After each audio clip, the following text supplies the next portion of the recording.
இந்த நாளிலே தேவனுடைய செய்திக்கு நேராக நாம் கடந்து சொல்லுவோம். அநேக சத்தியங்கள், பிரசங்கங்கள், வசனங்கள் எல்லாம் நமக்கு கிடைக்கிறது. ஆனாலும் கூட கர்த்தருடைய வார்த்தையை நாம் கேட்கிறவர்களாய் மாத்திரமல்லாமல் அந்த வார்த்தைக்கு நம்மை ஒப்பு கொடுக்கிறவர்களாய், வார்த்தைக்கு நம்மை உட்படுத்துகிறவர்களாய் இருக்க வேண்டும். இயேசு சொன்னார், நீங்கள் என்னிலும் என் வார்த்தை உங்களிலும் நிலைத்திருந்தால் என்று சொல்கிறோம். வார்த்தை அவ்வளவாய், வார்த்தைக்குள்ளாய் நாம பிரவேசிக்க வேண்டும். வார்த்தைக்கு உள்ளாய் நம்ம வார்த்தை தான் ஆவியாய் இருக்கிறது. ஆதி முதல் இருந்த வார்த்தை. அந்த எந்த சத்தியம் நம்ம கேட்கிறோமோ அந்த சத்தியத்துக்கு உள்ளாக, அந்த நிழலாட்டத்துக்கு உள்ளாக நம்ம என்ன செய்யணும்? ஓட வேண்டும். அதைத்தான் கத்தச்சர, என் நாமம் பலத்த துர்கம், நீதிமான் அதற்குள் ஓடி. அப்படின்னா அவருடைய சத்தியத்துக்கு உள்ள ஓடி தான் சுகமாக இருக்க முடியும். ஸோ அந்த சத்தியத்துக்குள்ள நம்மளை ஒப்பு கொடுப்போம். இந்த நாளிலும் மேன்மை குறித்து நம்ம பார்க்க போகிறோம். அழைப்பின் மேன்மை. அநேகர் நம்ம இந்த அழைப்பு குறித்து எத்தனையோ பிரசங்கங்களை நம்ம கேட்டிருப்போம். கேட்கிறது அல்ல காரியம். அழைப்பை குறித்த வார்த்தைகளை மனப்பாடமாய் வரிசையாய் சொல்வது அல்ல காரியம். என்னை தெய்வத்தின் அழைப்புக்குள்ள என்னை உட்படுத்தி இருக்கிறேனா? am I standing in the call என்று சொல்லி நீங்க பார்க்க வேண்டும். நான் தெய்வத்துக்குள்ளாய் நான் இருக்கிறேனா என்று நம்மை நாமே நிதானிக்கும்படியாய் வந்திருக்கிறோம். தெய்வத்தின் அழைப்பு ஒரு சாதாரண அழைப்பு அல்ல. ஏதோ பாபா அப்படின்னு திடீர்னு கூப்பிடல. இது அனாதி தீர்மானத்தின்படியா, உலக தோற்றத்திற்கு முன்பாகவே தேவன் நம்மை கிறிஸ்துவுக்குள் முன்குறித்தவராய் அழைத்திருக்கிறார். இந்த அழைப்பின் மேன்மையை இப்ப பார்க்கிறோம் பாருங்க. இந்த அழைப்புக்குள்ளாய் நான் இருக்கிறேனா? இந்த அழைப்புக்குள்ளாய் நான் ஓடுகிறேனா? என்னை தேவன் அழைத்திருக்கிறார் என்கிற நிதானிப்பு எனக்கு இருக்கிறதா என்று சொல்லி நாம நிதானிக்கும்படியாய் வந்திருக்கிறோம். கேட்கிற ஒவ்வொரு வார்த்தையும் கவனமாய் கேட்டு, எனக்குள்ளாய் இது நிறைவேறி இருக்கிறதா? இந்த அழைப்பை பெற்றவனாய் நான் இருக்கிறேனா என்று சொல்லி நம்ம நிதானிக்க வேண்டும். பாருங்க, வேதம் சொல்லுகிறது, நாம ஏதோ நம்ம எப்படி வேணா இருக்கலாம்.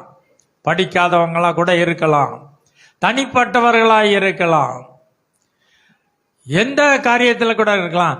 நீங்க இப்பொழுது இங்க இருக்கிறீங்கன்னா இது தெய்வத்தின் அழைப்பை தவிர வேற அல்ல. உங்களுடைய இஷ்டம் அல்ல, அல்லது ஊழியக்காரர்கள் இதையெல்லாம் ஏற்பாடு பண்ணினதினால் அல்ல. நான் தெய்வத்தின் அழைப்பினாலே நான் இருக்கிறேன். நான் என்னவா இருக்கிறேனோ அவை எல்லாம் தெய்வத்தின் அழைப்பினால் உண்டாயிருக்கிறது என்பதை நீங்க புரிந்து கொள்ள வேண்டும். நான் யாராய் இருக்கிறேன், நான் எதுவாய் இருக்கிறேன், நான் என்னவாய் இருக்கிறேன், நான் ஊழியம் செய்கிறேனா, நான் என்ன செய்கிறேனோ எல்லாவற்றிலும், நான் குடும்பத்தை நடத்துகிறவளாய் அல்லது வேலை செய்கிறவளாய் எவ்விதமாய் இருந்தாலும் எல்லாவற்றிலும் தெய்வத்தின் அழைப்பிலே நான் நிற்கிறேனா என்பதை நம்ம உறுதிப்படுத்திக் கொள்ள வேண்டும். அழைப்பை குறித்து நிறைய வாசனங்களை பார்த்துருக்கோம். இன்றைக்கு நம்மை இந்த அழைப்பிலே நான் இருக்கிறேனா? இந்த அழைப்புக்குள்ளாய் நான் ஓடுகிறேனா? இந்த அழைப்புக்குள்ளாய் தான் என்னுடைய எல்லா காரியங்களும் இருக்கிறதா? என்னுடைய எல்லா வட்டாரத்தையும் அந்த அழைப்புக்குள்ளாய் நான் உட்படுத்தப்படும் பொழுதுதான் அது மகிமையாய் மாறுகிறதா இருக்கும். வாசிப்போம்.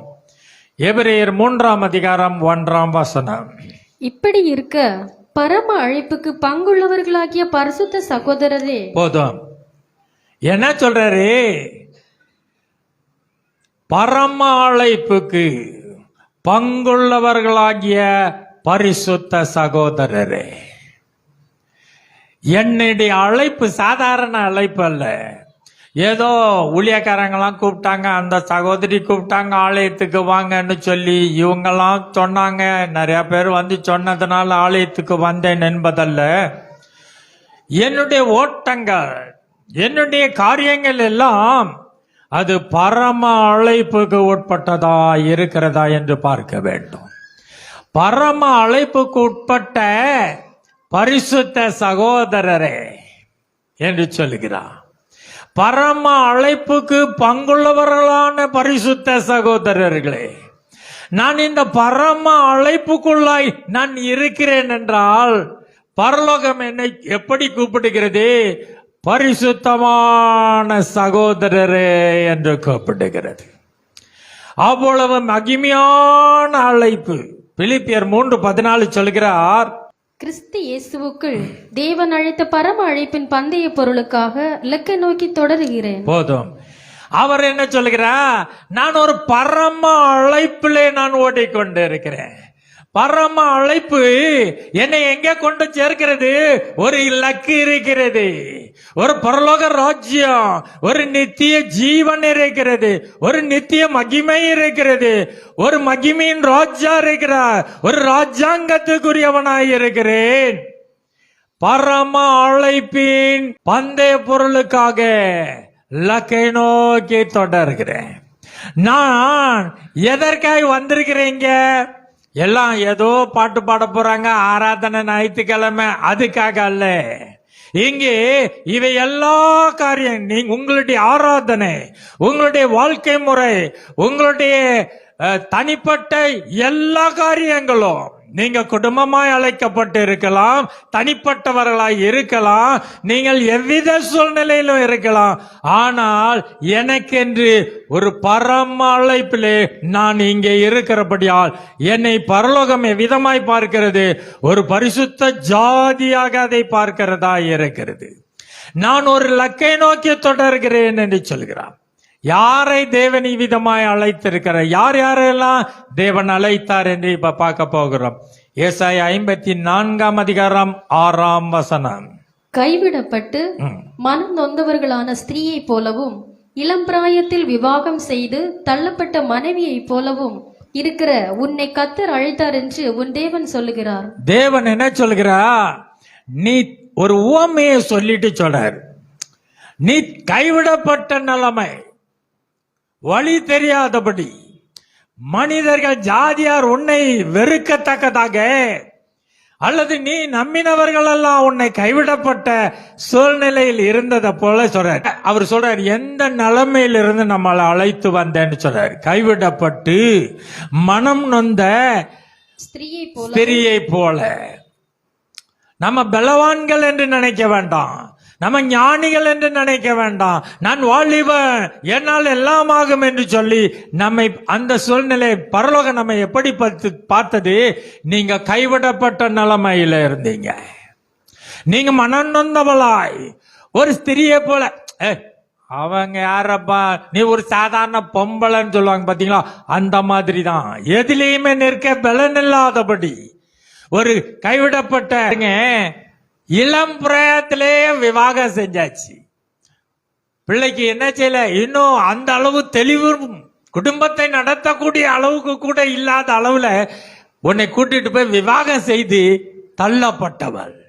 எந்த சூழ்நிலையில, எந்த நிலைமையிலிருந்து, எந்த தாழ்மையான சூழ்நிலையிலிருந்து கர்த்தர் உன்னை அழைத்தார்.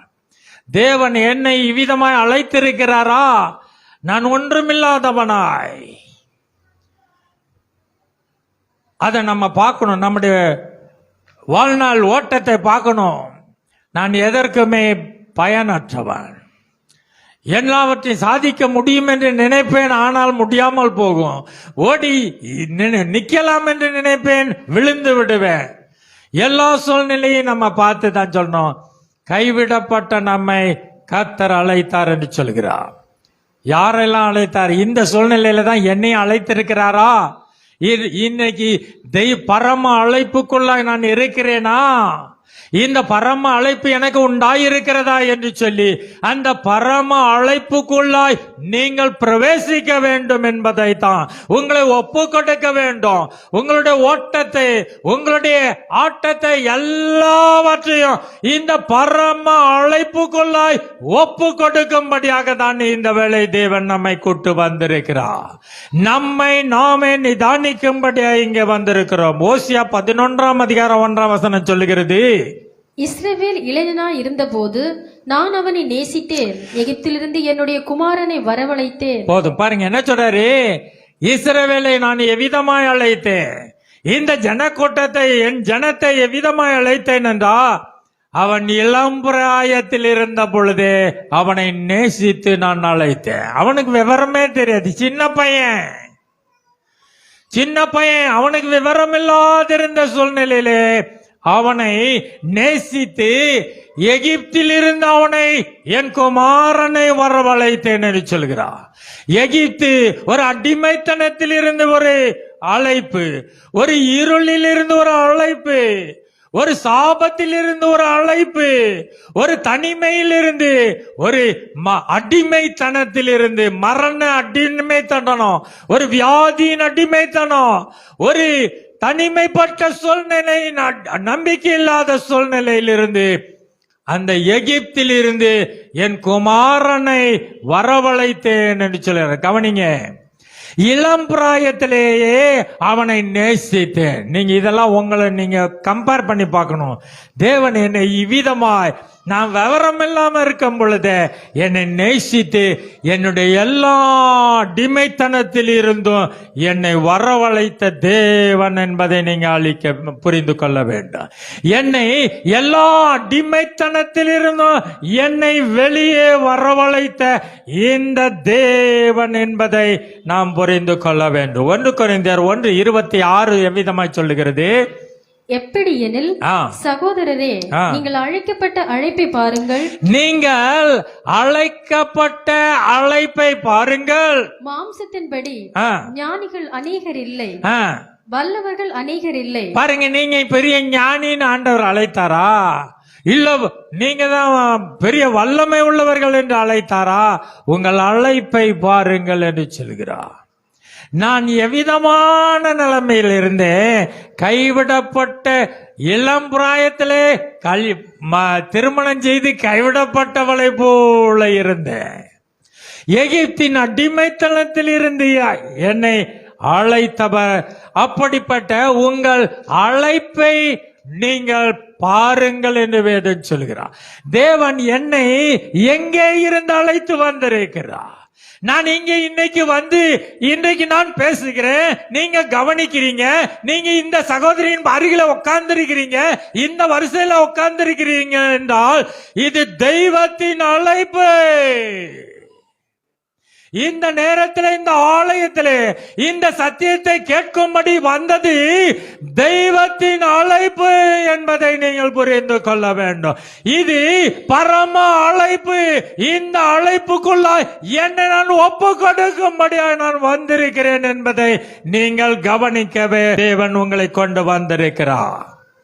ஏசாயா 43:1 சொல்லுகிறது, இப்போதும் யாக்கோபே, உன்னை சிருஷ்டித்தவரும் இஸ்ரவேலே உன்னை உருவாக்குனவருமாகிய கர்த்தர் சொல்லுகிறதாவது, பயப்படாதே, உன்னை மீட்டு கொண்டேன், உன்னை பெயர் சொல்லி அழைத்தேன், நீ என்னுடையவன். பாருங்க, ஆண்டவர் சொல்றாரு, உன்னை பெயர் சொல்லி அழைத்தேன்.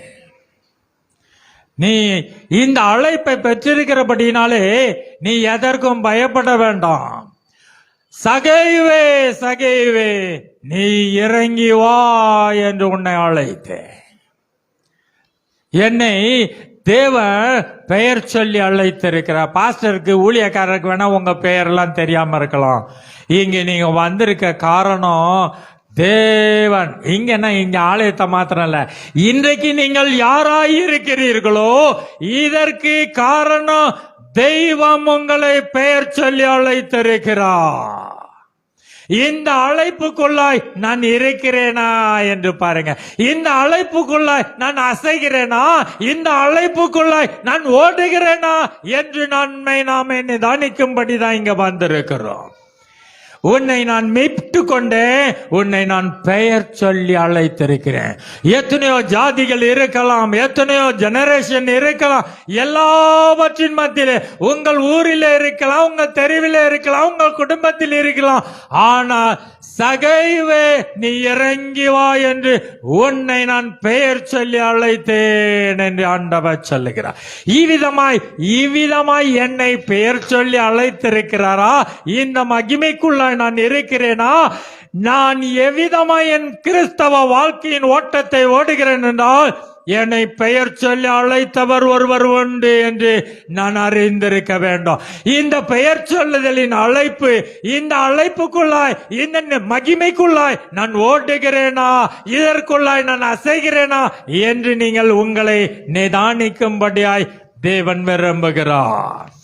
நான் பெயர் சொல்லி அழைத்தேன், நீ என்னுடையவள் என்று சொல்லுகிறார். நீ என்னுடைய ஏன் அழைத்தா? தம்முடையதாய் ஆக்கி கொள்ளும்படி அழைத்திருக்கிறார். எங்கேயோ இருந்து தனிப்பட்ட உன்னை, கைவிடப்பட்ட உன்னை, எகிப்தின் அடிமைத்தனத்தில் இருந்த உன்னை தம்முடையவனாய் ஆக்கி கொள்ளும்படிதான் பெயர் சொல்லி அழைத்திருக்கிறார். என்னை ஏன் அழைத்திருக்கிறார்? என் கிறிஸ்தவ வாழ்க்கையின் ஓட்டம் என்ன? என்னுடைய ஊழிய பாதையின் ஓட்டம் என்ன? என் ஜெப வாழ்க்கை, என்னுடைய எல்லா காரியங்களும் என்னை தெய்வத்துக்கென்று பெயர் சொல்லி அழைத்திருக்கிறார். நான் அவருக்காய் அழைக்கப்பட்டவன். என்னை அவருக்காய் நான் ஒப்பு கொடுத்திருக்கிறேனா? இந்த அழைப்பிலே நான் அசைகிறேனா? இந்த அழைப்பிலே நான் இருக்கிறேனா?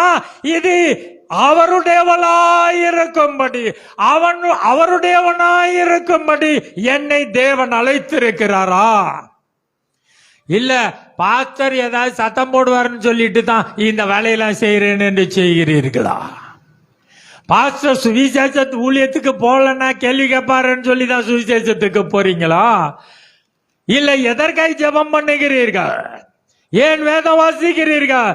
தெய்வத்தினுடையவர்களாய் நீங்கள் இருக்கும்படி உங்களை பெயர் சொல்லி அழைத்ததுனாலதான் எல்லாமே. ஏன் வேதம் படிக்கிறேன்? நான் அவருடையவளாய் இருக்கும்படி என்னை அழைத்தபடியினாலே. ஏன் பிரசங்கிக்கிறேன்? ஏன் கவனிக்கிறேன்? ஏன் அசைகிறேன்?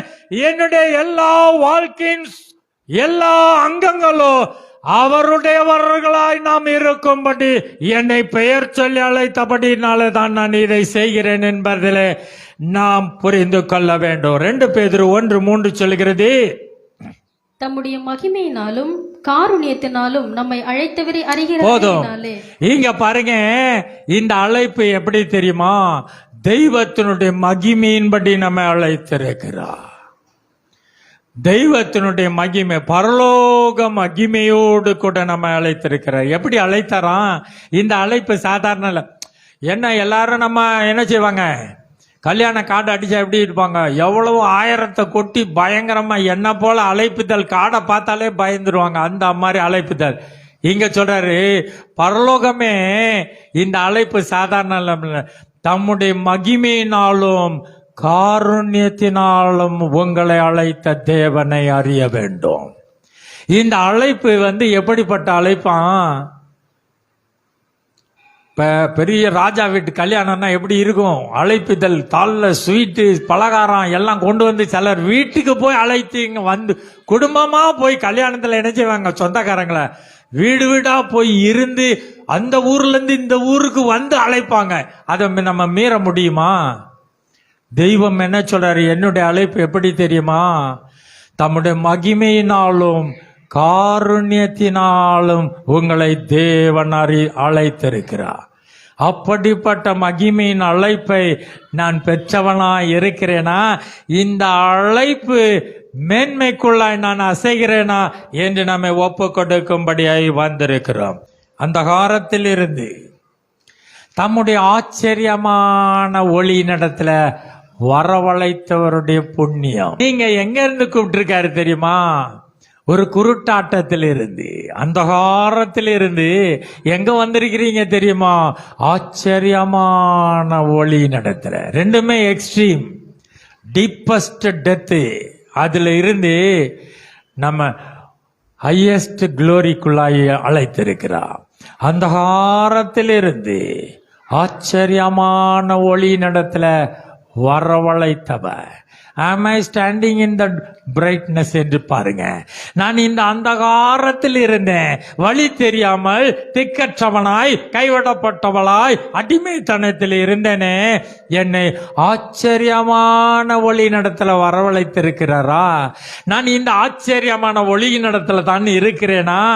இவ்வளவு பெரிய புண்ணியத்துக்குள்ளாய் இருக்கிறேனா என்று நம்மை நாமே நிதானிக்கும்படியாய் வந்திருக்கிறோம்.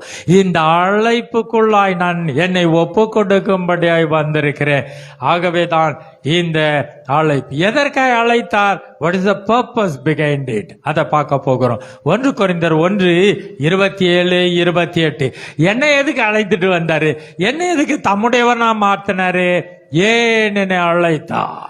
ஞானிகளை வெட்கப்படுத்தும்படி தேவன் உலகத்தில் பைத்தியமானவைகளை தெரிந்து கொண்டார். த பர்பஸே ஞானிகள்னு நிறைய பேர் உலகத்துல சுத்திக்கிட்டு இருக்காங்கப்பா. தாங்களே ஞானின்னு சொல்லிட்டு இருக்காங்க. அவங்களெல்லாம் வெட்கப்படுத்துறதுக்காக தான் அழைத்தேன். இந்த அழைப்பை பெற்ற நான் ஞானிகளை வெட்கப்படுத்துகிறவனாய் இருக்கிறேனா என்பதை நாம பார்க்க வேண்டும். இந்த அழைப்பிலே நான் வந்திருந்தேன் என்றால், இந்த ஆச்சரியமான ஒளி நடத்துல நான் வந்திருக்கிறேன் என்றால், என்னை எதற்காக அழைத்தார்? ஞானிகளை வெட்கப்படுத்தும்படியா, உள்ளவைகளை வெட்கப்படுத்தும்படி தேவன் உலகத்தில் பலவீனமானவைகளை தெரிந்து கொண்டார். தேவனுடைய பரலோகத்தினுடைய அவருடைய வழிமுறையை பாருங்க. பலவான்களை எல்லாம் வெட்கப்படுத்துறதுக்கு தான் பலவீனமான நம்ம எல்லாம் அழைத்திருக்கிறார். நீங்க புரிந்து கொள்ளணும். என்னுடைய ஓட்டத்திலே நான் பலவான்களை வெட்கப்படுத்துகிறேன். என்னுடைய வாழ்க்கையிலே நான் ஞானிகளை வெட்கப்படுத்துகிறபடியாய் நான் அழைக்கப்பட்டிருக்கிறேனா? உள்ளவைகளை அவமாக்கும்படி உலகத்தின் இழிவானவைகளையும் அற்பமாய் எண்ணப்பட்டவைகளையும் இல்லாதவைகளையும் தேவன் தெரிந்து கொண்டார். தேவன் எதற்காக அழைத்து எதற்காக? the purpose behind the calling. எதற்காக உங்களை அழைத்திருக்கிறார் என்றால், உள்ளவைகளை அவமானப்படுத்தும்படி இல்லாத நம்மை தெரிந்து கொண்டார். உங்களிடத்துல தான் எல்லாமே இருக்கிறது. அந்த மனுஷன் சொல்லுகிறான், தேவனுடைய அழைப்பை அறிந்த மனுஷன் சொல்லுகிறான், வெள்ளியும் பொண்ணும் என்னிடத்துல இல்லப்பா, நீ இயேசுவின் நாம் என்னிடத்துல உள்ளதை தரேன்னு சொல்லிட்டு சொல்றான். நீ எழுந்து நட சப்பா, நீ எழுந்து நடக்கிறான். உள்ளவைகளை அவமானப்படுத்தும்படிதான் இல்லாதவைகளை தெரிந்து கொண்டிருக்கிறார். உங்களுடைய அழைப்புக்குள்ள நீங்க சரியா இருந்தீங்கன்னா உங்களால என்ன செய்ய முடியும்? சப்பானியை எழுந்து நடக்க வைக்க முடியும். Am I standing in the calling, highest calling? இந்த பரம அழைப்புக்குள்ளாய் நான் இருக்கிறேனா? இதற்குள்ளாய் நான் ஒப்பு கொடுக்கும்படியா இந்த நாளிலே வந்திருக்கிறேன். இந்த அழைப்பு தேவன் தம்முடைய மகிமையினாலும் தம்முடைய காருண்யத்தினாலும் அழைத்த அழைப்பு. இளம் பிராயத்தில் கைவிடப்பட்ட உன்னை அழைத்து, எகிப்து என்கிற அடிமைத்தனத்தில் இருந்து உன்னை வரவழைத்து, உன்னை சிநேகித்து, என்னுடைய காருண்யத்தினாலே உன்னை நான் அழைத்திருக்கிறேன். நீ ஞானிகளை வெட்கப்படுத்த வேண்டும், உள்ளவைகளை அவமானப்படுத்த வேண்டும், இல்லாதவைகளை பலவான்களை நீ வெட்கப்படுத்தும்படியாய் தேவன் என்னை அழைத்திருக்கிறார். என்னுடைய காலிங்கே அவருடைய அழைப்பிலே இருக்கிறது, நீங்களாய் இல்ல. அவர் அழைத்தபடினால தான் இது சாத்தியமாகும். என்ன போய் ஞானியெல்லாம் வெட்கப்படுத்த முடியுமா? பலவான்களை என்னால ஜெயிக்க முடியுமா? உள்ளவைகள் அவன் என்னெல்லாமோ வச்சிருக்கிறான், இல்லாத நான் சாதிக்க முடியுமா என்று நீங்கள் யோசிக்க வேண்டாம். என்னை சர்வத்தையும் உண்டாக்கின தேவன் அழைத்திருக்கிறார். இதை செய்யும்படிக்காக என்னுடைய திறமை, என்னுடைய எல்லாமே தெய்வத்தின் அழைப்பை சார்ந்ததாய் இருக்கிறது.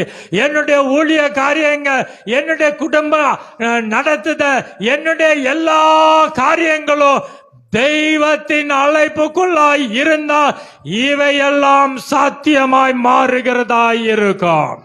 வெள்ளியும் இல்ல, பொன்னிலும் என்னிடத்தில் இல்ல, இயேசுவின் நாமத்திலே நீ நட என்று உங்களால் சொல்ல முடியும். ஏனென்றால் நீங்க இந்த அழைப்புக்குள் உங்களை உட்படுத்தி விட்டால் இது சாத்தியமாயிருக்கும் என்பதை நீங்க புரிந்துவங்க. ஏனென்றால் அவர் எப்படி அழைக்கிற தேவன் என்று வேதம் சொல்லுகிறது. இல்லாதவைகளை இருக்கிற வண்ணமாய் அழைப்பிக்கிற தேவன். என்னுடைய அழைப்பு எப்படி என்றால், இல்லாத என்னை தெய்வம் இருக்கிற வண்ணமாய் அழைப்பித்திருக்கிறார் என்பதிலே நீங்கள் கவனமாய் இருக்க வேண்டும். என்னுடைய அழைப்பு, என்னுடைய ஓட்டம், நான் எதுக்கு லாய்க்குன்னு சொல்றேன்ல, இது தெய்வத்தின் அழைப்பு. தேவன் அழைத்த அழைப்பு உங்களால் எல்லாம் கூடும். தேவனை விசுவாசிக்கிறவனுக்கு எல்லாம் கூடும். இது தெய்வத்தின் அழைப்பு.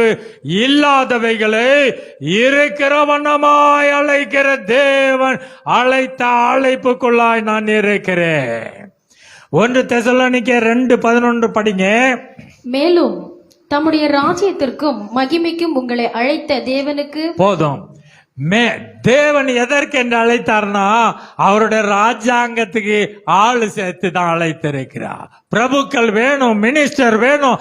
அவருடைய கிங்டம் பீப்புளாக நீங்கள் தம்முடைய ராஜ்யத்திற்கும் தம்முடைய மகிமைக்கும் நம்மை அழைத்த தேவன். உங்களை சாதாரணமா யாரும் உங்களை இது பண்ண முடியாது. உன்னை தொடுகிறவன் என் கண்மணியை தொடுகிறான். நீ இந்த அழைப்புக்குள்ளாய் இருந்தீர் என்றால், நான் இந்த அழைப்புக்குள்ளாய் இருப்பேன் என்றால், தெய்வத்தின் ராஜ்யாங்கத்திலே நான் இருக்கிறேன். இது பரலோகத்தின் ராஜ்யத்தின் புத்திரராய் நீங்கள் இருக்கிற தம்முடைய ராஜ்யத்திற்கும் மகிமைக்கும் உங்களை அழைத்த தேவன். என்னுடைய அழைப்பு, நான் இந்த மகிமையான அழைப்புக்குள்ளாய் நான் ஓட்டுகிறேனா, நான் அசைகிறேனா என்பதை நாம் நிதானிக்க வேண்டும். 1 தெசலோனிக்கேயர் 4:7 பார்ப்போம். தேவன் நம்மை அசுத்தத்திற்கு அல்ல பரிசுத்தத்திற்கே அழைத்திருக்கிறார். இந்த அழைப்பினுடைய அடையாளம் என்ன தெரியுமா? நம்முடைய அழைப்பினுடைய எந்த அழைப்பு தெரியுமா? இது பரிசுத்த ஜாதி.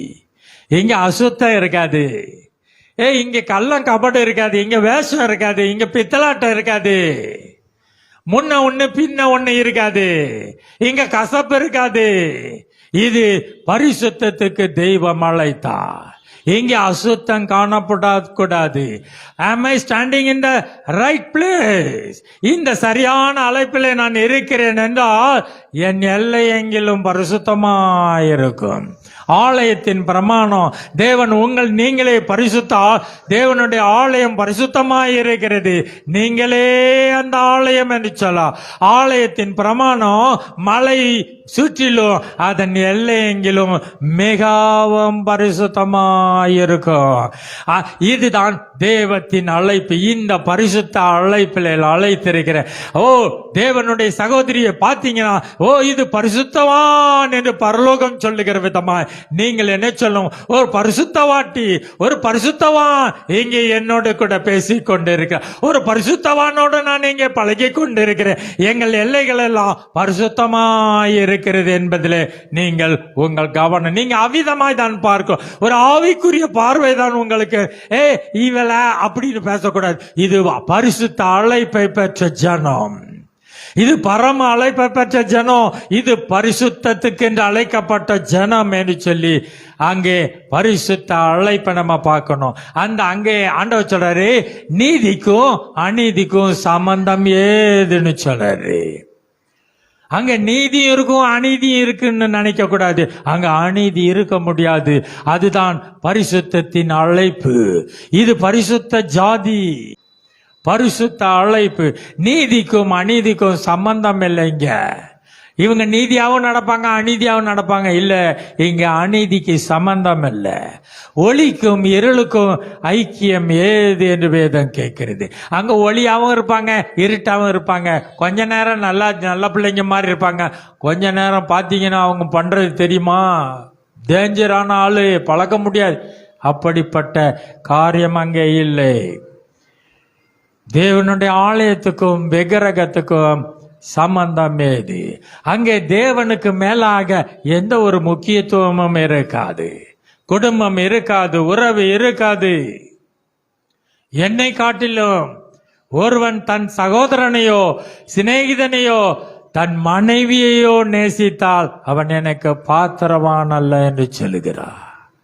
இது தம்முடையவர்களாய் இருக்கும்படி அவர் நம்மை அழைத்து தெய்வத்தினுடைய ஜனமாய், தெய்வத்தின் பிள்ளையாய், தெய்வத்தோடு கூட தம்முடையவர்களாய் இருக்கும்படிதான் உன்னை பெயர் சொல்லி அழைத்தேன். நான் இந்த அழைப்பிலே தான் நான் குடும்பம் நடத்தி கொண்டிருக்கிறேன். இந்த அழைப்பிலே தான் நான் வேலை செய்து கொண்டிருக்கிறேன். இந்த அழைப்பிலே தான் என்னுடைய எல்லா காரியங்களும், என்னுடைய எல்லாம் அடங்கி இருக்கிறது என்பதிலே நான் கவனமாய் இருக்க வேண்டும். எவ்விதமாய் அழைத்தார்? ஏசாயா 51:2 படிங்க. உங்கள் தகப்பனாகிய ஆபிரகாமையும் உங்களை பெற்ற சாராளையும் பாருங்கன்னு சொல்றாரு. ஆபிரகாம அழைத்தேன்னு சொல்றாருல்ல, உங்கள் தகப்பனாகிய ஆபிரகாமையும் உங்களை பெற்றெடுத்த சாராளையும் பாருங்கன்னு சொல்லி இஸ்ரவேல் ஜனத்துக்கிட்ட சொல்லி ஒரு அடையாளமா சொல்றாரு. எப்படி சொல்றாரு? உங்கள் தகப்பனாகிய ஆபிரகாமையும் உங்களை பெற்ற சாராளையும் நோக்கி பாருங்கள். அவன் ஒருவனாய் இருக்கையில் நான் அவனை அழைத்து அவனை ஆசீர்வதித்து அவனை பெருக பண்ணினேன். ஒருவனாய் இருக்கையில ஆபிரகாம சொல்றாரு, உன்னை அநேக ஜாதியாய் மாற்றுவேன். பாத்தீங்களா தெய்வத்தின் அழைப்பின் மேன்மைய? அதை செய்து முடிச்சிருக்கிறாரு. சாட்சிய வச்சுட்டு தான் இப்ப சொல்றாரு, நான் உன்னை அழைத்திருக்கிறேன். தன் ஆடுகளை பெயர் சொல்லி அழைத்த தேவன், நல்ல மேய்ப்பன் தன் ஆடுகளை பெயர் சொல்லி அழைக்கிறான். உங்களுடைய in and out he knows, எல்லாவற்றையும் அறிந்தவரா. இல்லாதவை நிலைமையை தெரியும், இல்லாதவைகளை இருக்கிறவனமாய் அழைப்பைத்த தேவன். எதற்கென்று அழைத்தால் ஞானிகளை வெட்கப்படுத்த, உள்ளவைகளை அவமானப்படுத்த, பலவான்களை வெட்கப்படுத்த, நம்மை இல்லாதவைகளையும் பைத்தியமானவைகளையும் தேவன் அழைத்திருக்கிறார். இந்த அழைப்பின் மேன்மை நம்ம பறிந்து கொள்ள வேண்டும். தாவீதை விதமா அழைத்தார். அப்போஸ்தலர் 13:22 படிங்க. பின்பு அவர் அவனை தள்ளி தாவீதை அவர்களுக்கு ராஜாவாக ஏற்படுத்தி, தாவீதை எவ்விதமா அழைத்தார் என்று சொல்ற, ஈசாயின் குமாரனாகிய தாவீதை என் இருதயத்துக்கு ஏற்றவனாக கண்டேன், எனக்கு சித்தமானவைகளை எல்லாம் அவன் செய்வான் என்று அவனை குறித்து சாட்சியும் கொடுத்தார். தெய்வம் எப்படி அழைக்கும் போதே இவன் இதுக்குதான் அழைப்பான்பா, இவன் இப்படிதான் இருப்பான்றதெல்லாம் சொல்லிட்டாரு. அவனுடைய ஆதி முதல் அந்தத்தில் உள்ளதை சொல்லிட்ட தேவன். ஆதி முதல் அந்தத்தில் உள்ளதை சொல்லுகிற தேவன். அவர் அல்பாவும் ஒமேகாவுமா இருக்கிறார். தாவீதை எப்படி தெரியுமா அழைத்தாரு? இவன் எப்படிப்பட்டவன் எல்லாம் பார்க்கல. இவன் பத்சேபாளை இடத்துல பிரவேசித்ததை பார்க்கல, உரியாவை கொலை செய்ததெல்லாம் பார்க்கல. எல்லா இருளின் மத்தியில் இருந்து அவன் அழைக்கிறாரு. எப்படி அழைக்கிறாராம்? உன்னை அடிமைத்தனத்தில் இருந்து, உன்னை அசுத்தத்தில் இருந்து, அந்தகாரத்தில் இருந்து எப்படி அழைத்தாரு? ஆச்சரியமான தம்முடைய ஒளி நடத்துல அழைத்த தேவன். தாவீதை எப்படி அழைத்தேன்னு சொல்றாரு? அவனை பார்த்தா, ஐயோ இவன் ஆடு மேய்ச்சவன், அவங்க அப்பாவே என் பிள்ளைங்க கணக்கில் சேர்க்காத ஆளு. அப்படிப்பட்ட தாவீதை அவர் சொல்றாரு, என் இருதயத்துக்கு ஏற்றவன். தெய்வத்தின் அழைப்பை பார்த்தீங்களாப்பா? தாவீதை பார்த்தா, இவன் கொலைக்கார பைய, இவன் என்ன சாதாரணமா உத்தமமா இருந்த தன்னுடைய சேனை பிள்ளைய யுத்தத்துல முன்னால நிறுத்தி சாகடிச்சவன், என்ன வேணா பழி சொல்லலாம். ஆனால் அப்படிப்பட்ட கேவலமான நிலைமையில இருந்த நம்ம எப்படி அழைத்திருக்கிறார் தெரியுமா?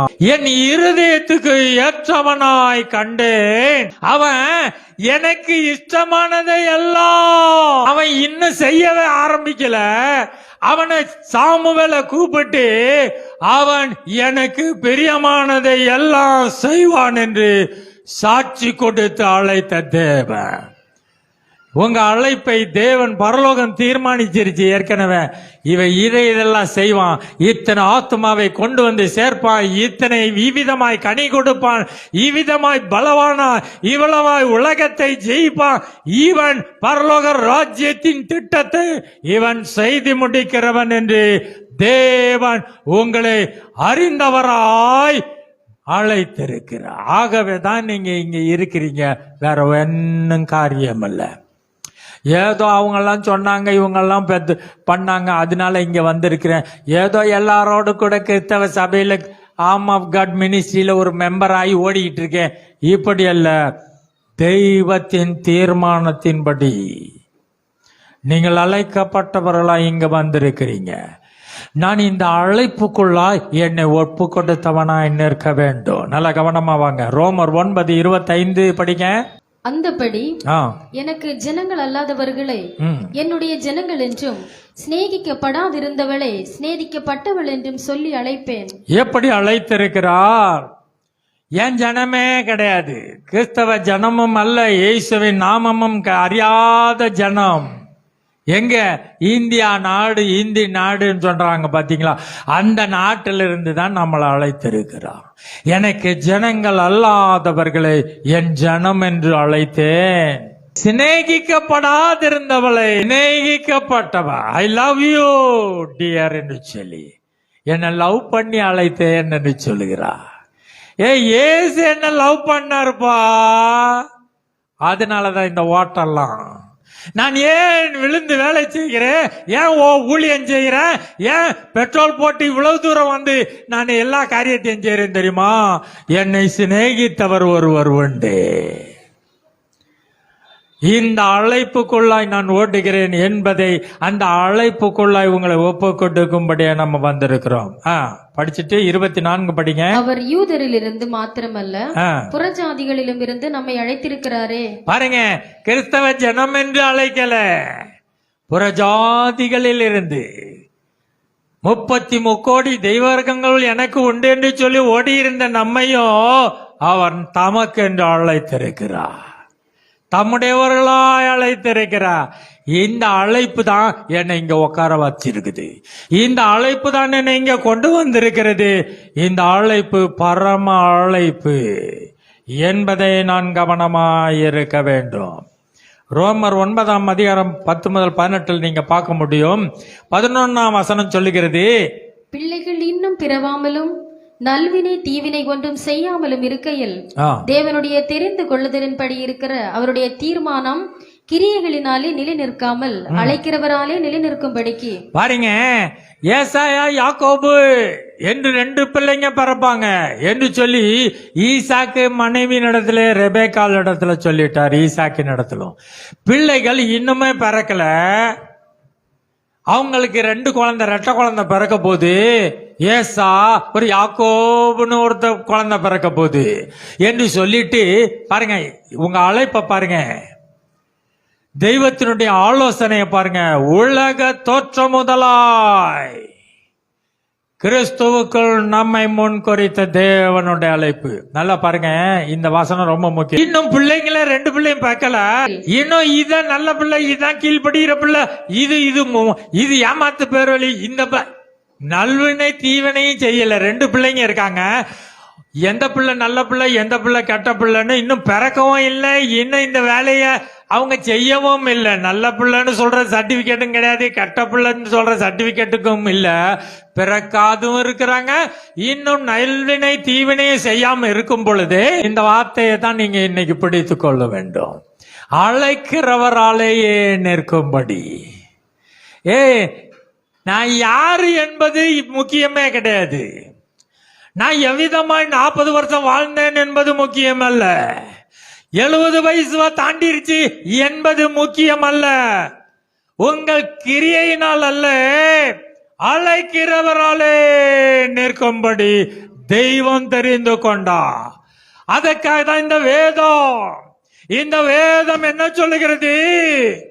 ஏசா யாக்கோபு இவங்க இன்னும் பிறக்கவே இல்லை, இவங்க நல்வினை தீவினையும் செய்யவில்லை. நான் ஏசாவை வெறுத்தேன், யாக்கோபை நான் சிநேகித்தேன் என்று தெய்வம் என்னை பிறக்கும் முன்பாகவே அழைத்து என்னை இங்கே கொண்டு வந்திருக்கிறார். பெயர் சொல்லி அழைத்தார். தெய்வம் என்னை தெரிந்து கொண்டுதான் என்னை இங்க கொண்டு வந்திருக்கிறார். அதுபடிதான் இருக்கணும். God has chosen me. அதன்படி இருக்க வேண்டும் என்று சொல்லிதான். நீங்க யார் என்பது முக்கியம் அல்ல.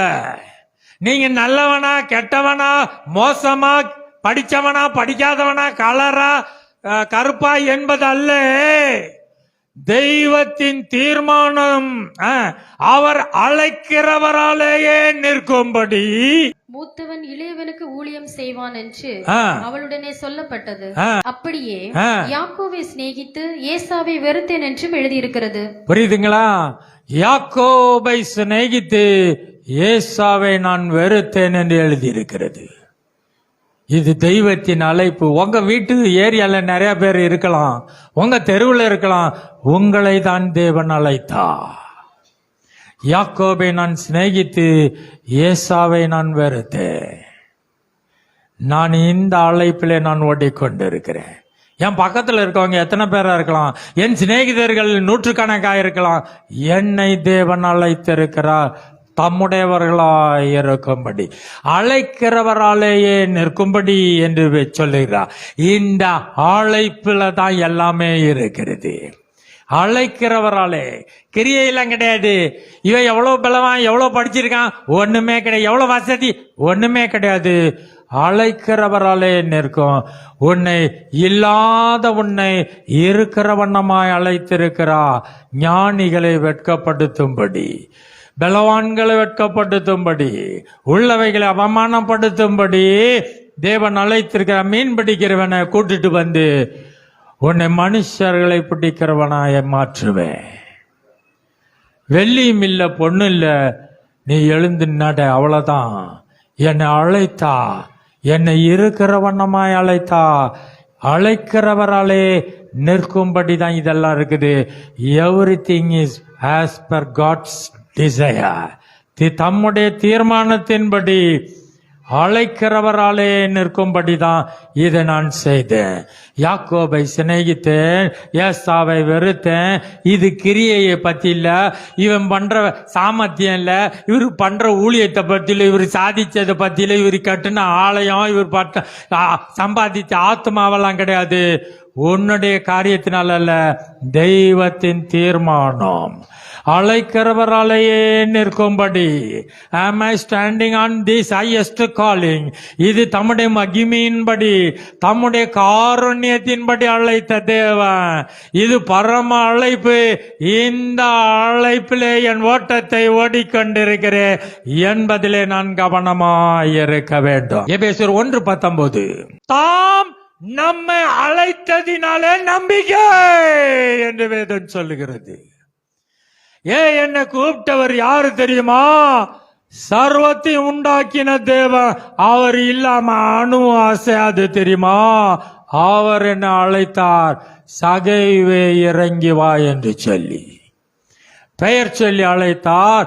இருளின் அந்தகாரத்திலிருந்து, எகிப்தின் அடிமைத்தனத்திலிருந்து, இளம் பிராயத்திலேயே இருந்து என்னை அழைத்த தேவன்.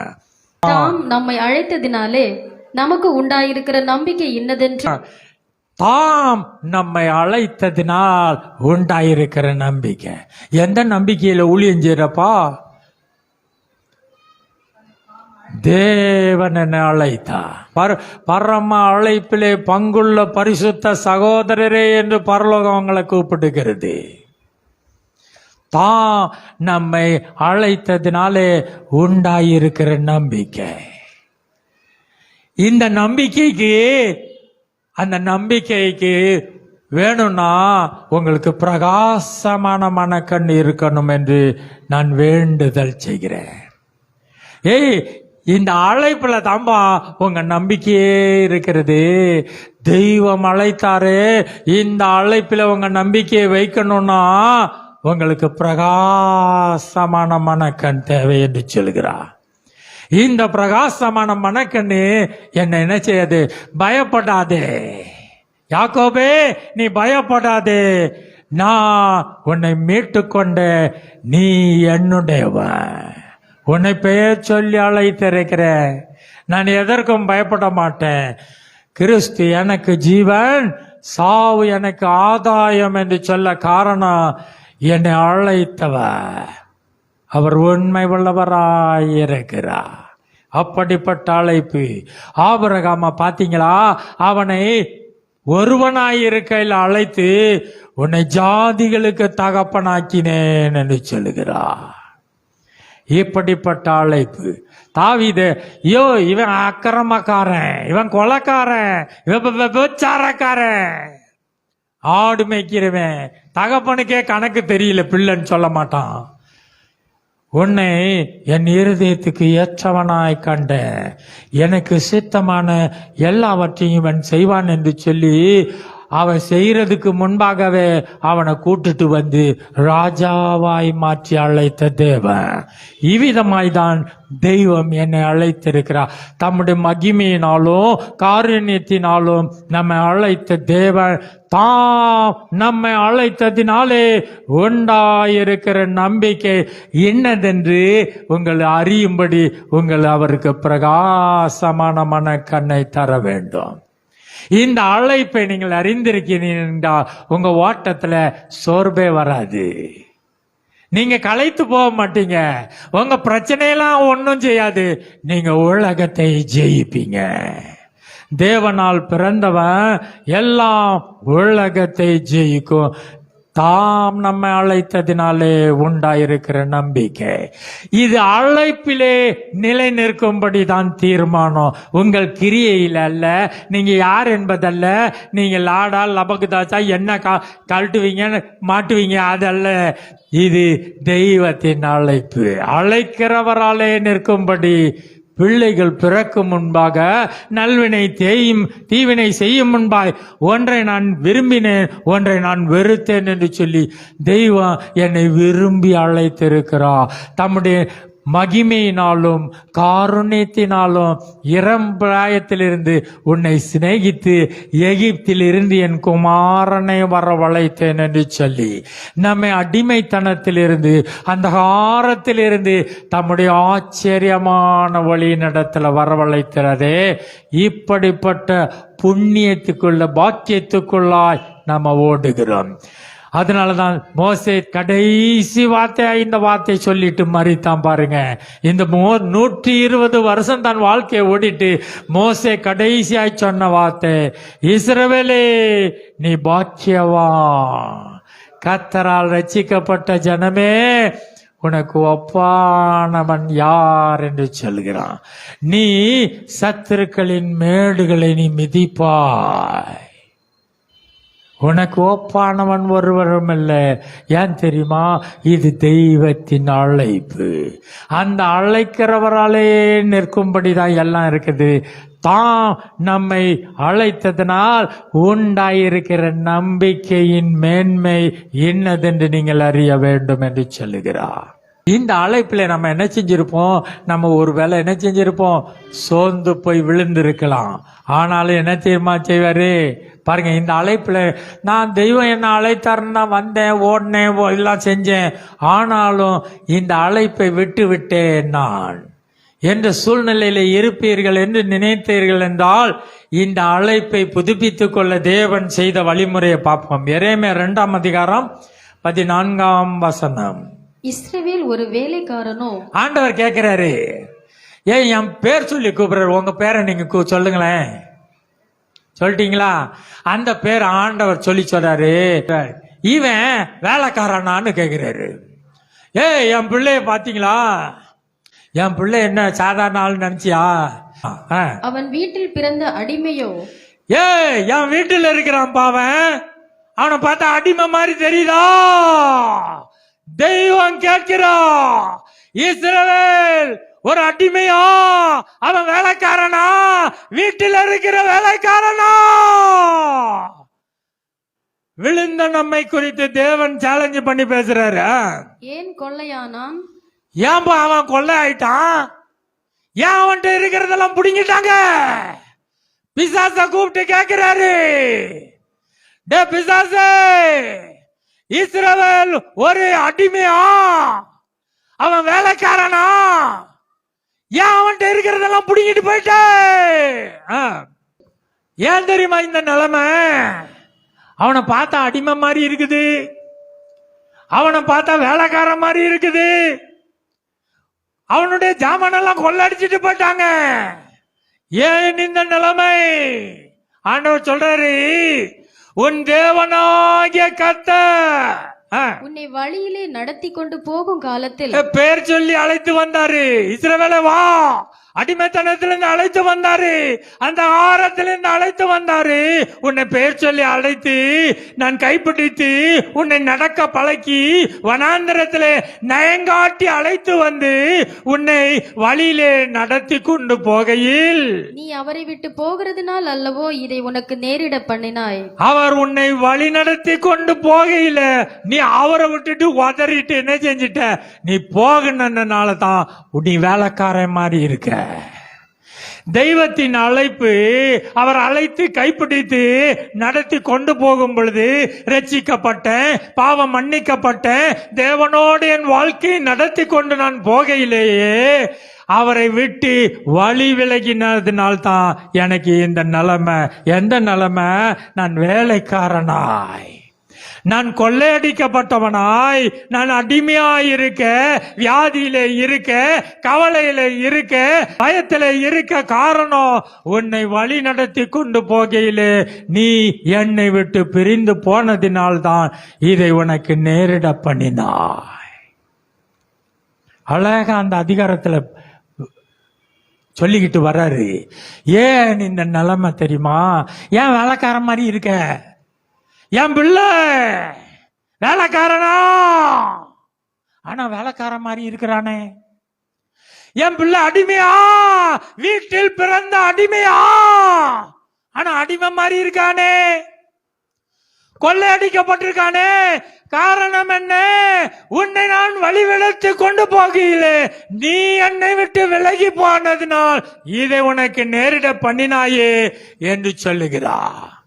இந்த நிலைமையில நமக்கு இருக்குதா நிலைமை? என் நிலைமை, நான் என்ன பார்த்தா அடிமை மாதிரி இருக்குது, கொள்ளையடிக்கப்பட்டவன் மாதிரி இருக்குது, ஒன்றுமே இல்லாதவன் மாதிரி இருக்கு. இந்த சூழ்நிலையில் இருக்கிற நம்மை மறுபடியுமாய் தேவன் அழைத்து மறுபடியுமாய் இந்த புதிய அழைப்புக்குள்ளாய் கொண்டு வருகிறார். பாருங்க, எரேமியா 31:3 படிங்க.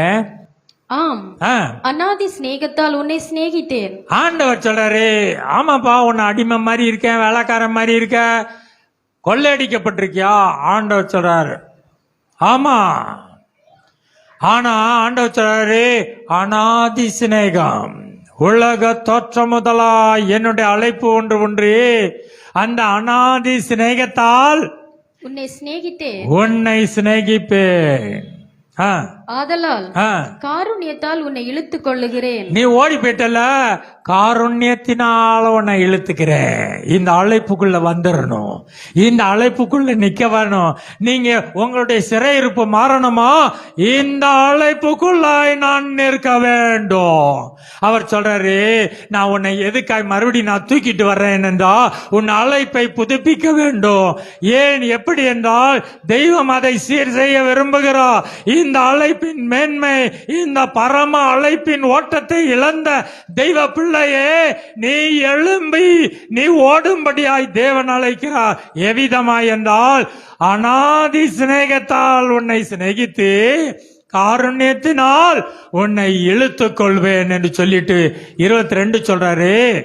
சீர்கட்டு போன குமாரத்தியே, சீர்கட்டு போன குமாரத்தியே, எந்த மட்டும் விலகி திரிவாய்? நீ எந்த மட்டும் விலகி திரிவாய்? உனக்கு ஏன் கொள்ளையடிக்கப்பட்ட நிலைமை, ஏன் வேலைக்கார நிலைமை, ஏன் அடிமைத்தனம், ஏன் வியாதி, ஏன் பயம், ஏன் கலக்கம், ஏன் பிரச்சனை? சீர்கட்டு போன குமாரத்தியே, நீ எந்த மட்டும் விலகி திரிவாய்? கர்த்தர் பூமியிலே ஒரு புதுமையை சிருஷ்டிப்பார். தெய்வம் இந்த நிலைமையிலிருந்து தூக்கும்படி தெய்வம் என்ன செய்ய போறாராம்? தெய்வம் ஒரு புதுமையை சிருஷ்டிக்க போறா. God brings up a new creation என்று சொல்கிறார். ஒரு புதுமையை சிருஷ்டிப்பார். என்ன சிருஷ்டிப்பார்? ஸ்திரீயானவள் புருஷனை சூழ்ந்து கொள்ளுவாள். ஓடி போயிட்டல்லம்மா. இப்ப என்ன செய்றாரு? தெய்வம் ஸ்திரீயானவள் புருஷனை சூழ்ந்து கொள்கிற ஒரு மகிமைக்குள்ளாய் நம்மை கொண்டு வருவா. உம்மை விட்டு நான் போயிட்டு, ஆண்டவரே நான் உம்மோடு கூட தான் இருப்பேன் என்று சொல்லி ஸ்திரீயானவள் தன் புருஷனை சூழ்ந்து கொள்வா. இதை நான் செய்வேன், அநாதி சிநேகத்தால் உன்னை சிநேகித்து காருண்யத்தினால் உன்னை இழுத்து கொண்டு நான் இதை செய்வேன். ஸ்திரீயானவள் புருஷனை சூழ்ந்து கொள்வா.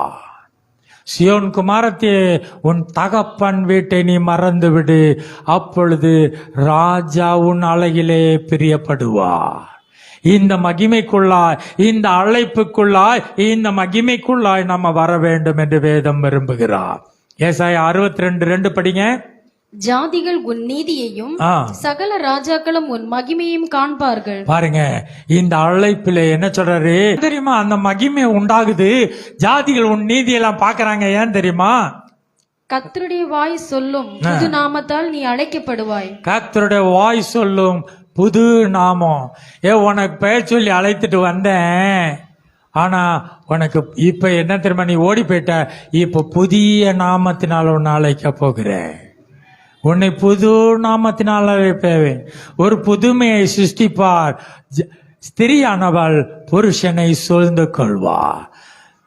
உன் தகப்பன் வீட்டை மறந்து விடும் பொழுது ராஜா உன் அழகிலே பிரியப்படுகிறவராயிருக்கிறார். இந்த அழைப்புக்குள்ளாய் நான் மறுபடி வரும் பொழுது தேவன் என்னை புது நாமத்தினால் அழைக்கிறார். இவன் என் இருதயத்துக்கு ஏற்றவன், என் சித்தமானதை எல்லாம் செய்வான் என்று சொல்கிறார். பூரண ரூபவதியே, உன்னிலே பழுதொன்றும் இல்லை, நீ மிகவும் அழகானவள் என்று சொல்லி உன்னை அழைப்பேன். என் பிரியமே, ரூபவதியே, உன்னில் பழுதொன்றும் இல்லை. நம்மை மாசற்றவர்களாய் தமக்கு முன்பாய் நெறித்துக் கொள்ளும்படி தேவன் தம்முடைய மகிமையினாலும் காருண்யத்தினாலும் அழைத்த தேவன். நாம அழைப்பில் உண்மை இல்லாம இருந்திருக்கலாம். அவர் அழைத்தவர் உண்மை உள்ளவர், அவர் அப்படியே செய்வார் என்று வேதம் சொல்லுகிறது. அவர் அழைத்தவர் உண்மை உள்ளவர், அந்த அழைப்பிலே நான் நிற்க வேண்டும் என்று வேதம் சொல்லுகிறது. இந்த அழைப்பு பரம அழைப்பு. இருளின் அந்தகாரத்தில் இருந்து ஆச்சரியமான ஒரு இடத்துல வரவழைத்த அழைப்பு. தாம் நம்மை அழைத்ததினாலே உண்டாயிருக்கிற நம்பிக்கை. இந்த அழைப்பு, இந்த பரம அழைப்பின் பந்தய பொருளுக்காய் இலக்கை நோக்கி தொடர்கிறேன். பின்னானவைகளை மறந்து முன்னானவைகளை நோக்கி நான் தொடர்கிறேன். அழைத்தவர் உண்மை உள்ளவர். அவர் அழைத்த அழைப்பும் கிருபை வரங்களும் மாறாதவைகளாய் இருக்கிறது. தெய்வம் மாற்றவே மாட்டா. இஸ்ரவேல் ஏன் அவன் அடிமையா, ஏன் கொள்ளையானா, அவன் யாரு, அவனை வேலைக்காரனான்னு கேட்கிறாரு. தெய்வம் தன்னுடைய பிள்ளை. உன்னை அநாதி சிநேகத்தால் சிநேகித்தேன், காருண்யத்தினால் இழுத்துக் கொள்வேன், நீ என்னுடையவர். கர்த்தருடைய வாய் சொல்லும் புது நாமத்தினால் நீ அழைக்கப்படுவாய் என்று சொல்கிறார். என்னை புதிய மகிமைக்குள்ளாய், புதிய அழைப்புக்குள்ளாய் தேவன் என்னை நடத்த வல்லவராய் இருக்கிறார். உன் ஜாதிகள் உன் நீதியையும் உன் ஒளியையும் காண்பார்கள் என்று சொல்கிறார். அழைத்தவர் உண்மை உள்ளவர், அவர் அப்படியே செய்வார். அவனவன் தன் அழைக்கப்பட்ட அழைப்பிலே நிலைத்திருக்க கடவன் என்று சொல்லுகிறார். நான் எவ்விதமாய் அழைக்கப்பட்டேன், என் அழைப்பு மேன்மை உள்ளது. அந்த அழைப்பு தெய்வத்தின் தீர்மானத்தின்படியாய், அனாதி தீர்மானத்தின்படி அழைக்கப்பட்ட அழைப்பு. அவர் உண்மை உள்ளவர். அந்த உண்மை உள்ள அழைப்பிலே நான் ஓடிக்கொண்டிருக்கிறேன் என்று சொல்லி நம்ம தெய்வத்தின் மகிமைக்குள்ளாய் நம்மை பிரவேசிக்கும்படி அழைத்தவர். எவர்களை அழைத்தாரோ அவர்களை தெரிந்து கொண்டிருக்கிறார். எவர்களை தெரிந்து கொண்டாரோ அவர்களை மகிமைப்படுத்தியும் இருக்கிறார் என்று சொல்லுகிறது. முன்குறித்தார், அழைத்தார், தெரிந்து கொண்டார், மகிமைப்படுத்தி இருக்கிறார் என்று வேதம் சொல்லுகிறது. தேவன் அழைத்த அழைப்பும் அவருடைய கிருபை வரங்களும் மாறாதவைகளாய் இருக்கிறது. தெய்வத்தின் அழைப்புக்கு நான் என்னை ஒப்பு கொடுக்கிறேன். தெய்வத்தின் அழைப்புக்குள்ள நான் ஓடணும். என் தெய்வத்தின் அழைப்பிலே நான் நம்பிக்கை பெற்றவனாய் இருக்கிறேன். கர்த்தருக்கு மகிமை உண்டாவதாக. ஆமென், ஆமென்.